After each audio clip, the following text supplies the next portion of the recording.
tide, it swept across. Allopathic medicine was put in place. And allopathic medicine was literally born out of the oil boom. Okay, it was a way for them to make money from byproducts they would actually have to pay to store otherwise. So they were benefiting threefold.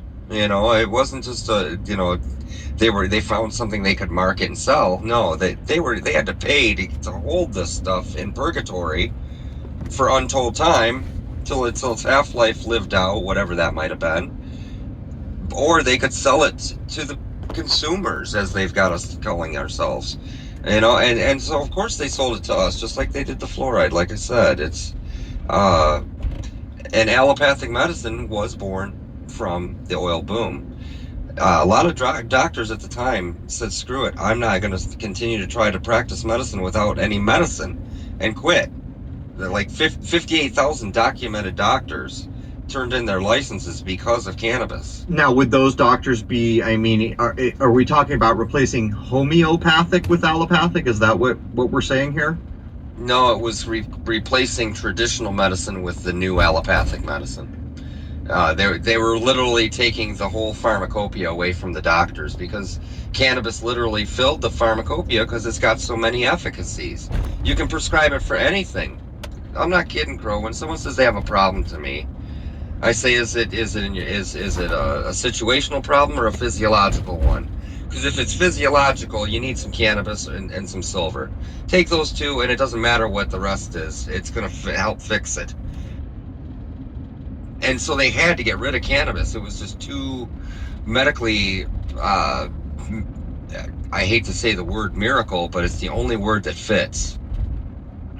Well, right. I mean, there's for people who have lived a life where they were never exposed to the kind of drug use that went on in the 70s, which started with marijuana consumption.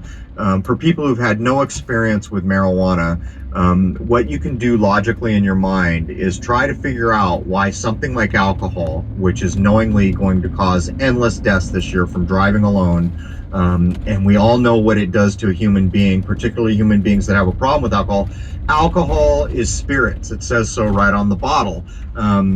It does things to a person which are outwardly harmful to themselves and society, and marijuana does none of these things. So when you logically deduce how it could be that still in the 21st century marijuana is illegal and yet alcohol has been legalized all this time, you begin to understand the truth in what Sean is saying.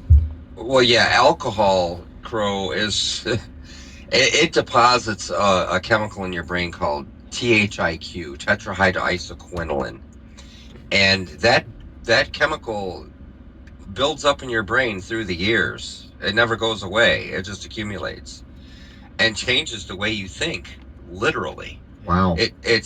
Alcohol and heroin are the same detox effects, because they both produce THIQ in your brain. Right. You can die from withdrawals from alcohol. Exactly. Yeah, I mean, and it's truly physically addictive. Where Yes. cannabis is, it has it. I can't say it's addictive. It's habit forming. It's lovely. Why wouldn't you let it be habit forming? Is the way I see it. Well, I think you're talking about the difference between a physical and a mental habit. Right, right. And smoking cannabis is not medically ethical. It cannot do anything of any observable nature. It can slowly help you build up antibodies, because we all have endogenous cannabinoid systems in our body, receptors through all of our organs, and mostly in our brain, uh, that receive only cannabinoids. And we're born with cannabinoids in our system called a anandamide. I hope some of your viewers look it up and learn about it. It's in breast milk. you know Wow. this is healthy stuff, but for whatever reason, when we go through puberty, we give up what we had left and don't create more.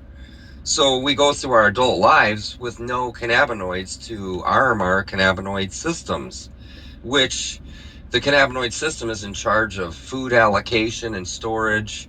I mean, there's so many important things that it does. And given that it's so tied to the digestive system, you can understand that it's tied to the immune system. And so basically what the cannabis medicine does is just goes in and gets the immune system to do what it's supposed to do anyway. We just don't have the necessary tools inside it, the necessary nutrients to arm it.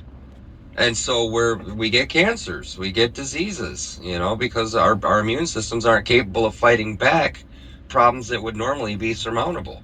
Do you know how the doctors were prescribing it, how it was being ingested back in the day before all the kind of demonization of marijuana? Mostly in tinctures. They hadn't unfortunately discovered the art of cannabis oil and its full extract capability. At Well, least, they probably didn't have, the same kind of jet well, rocket powered, right. pot that's around today. But can you explain to people what a tincture is? A tincture just merely means that it's cannabis suspended in some other form of media.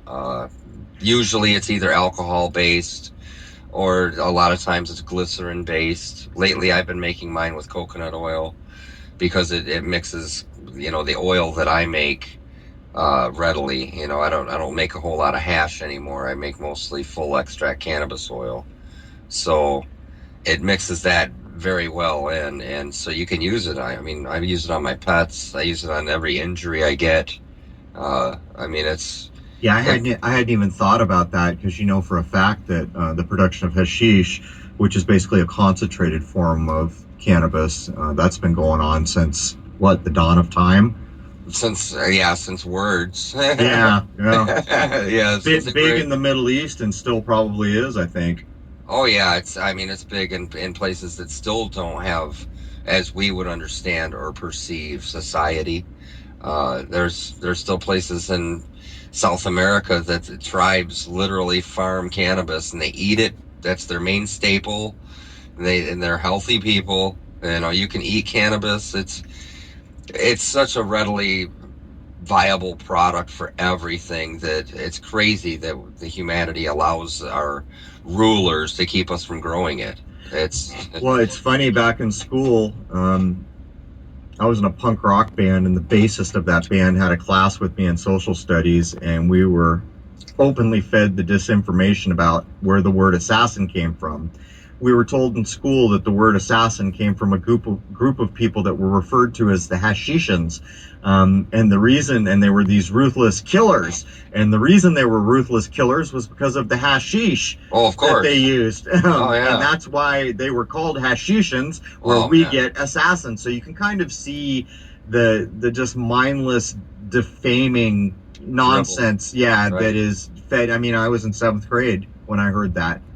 Oh yeah, and it was fact. Until you learn Didn't matter better. at the time. We were about to go out to recess and smoke pot, so it didn't have much effect. But I remember back to that nonsense and knowing at the time Well, that, at least you got something out of school then.